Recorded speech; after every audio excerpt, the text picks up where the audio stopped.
இந்த உலகம் சாபம் நிறைஞ்ச உலகம் தான், சபிக்கப்பட்ட உலகம் தான். பிரச்சனை வருதான், பஞ்சம் வருதான், நெருக்கம் வருதான், கடன் பிரச்சனை வருதான், இயலாமை வருதான். ஆனால் அதுக்கு மேலே ஒரு சக்தி இருக்கிறது, அதுதான் ஆசீர்வாதம்.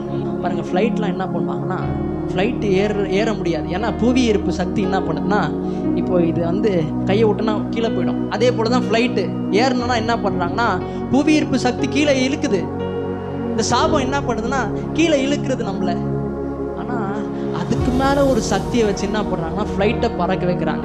பாருங்கள், இந்த சாபம் இழுத்தா கூட அதுக்கு மேலே ஒரு சக்தி இருக்குது, அதான் ஆசீர்வாதம். இந்த ஆசீர்வாதம் என்கிற சக்தி இருக்கிறதுனால நீங்கள் மேலே போக ஆரம்பிப்பீங்க. இன்னைக்கு பஞ்சத்தில் இருக்கலாம், இன்னைக்கு நெருக்கத்தில் இருக்கலாம், இன்னைக்கு கடன் பிரச்சனை இருக்கலாம், இன்னைக்கு வீடு கட்ட முடியாத நிலைமையில் இருக்கலாம். ஆனால் நான் சொல்லுகிறேன், உங்கள் மேலே ஆசீர்வாதம் இருக்கிறது. இது உங்களை உயரங்களுக்கு கொண்டு போகும். நீங்கள் செல்வ சீமானாய் மாறுவீர்கள். நடக்கும்.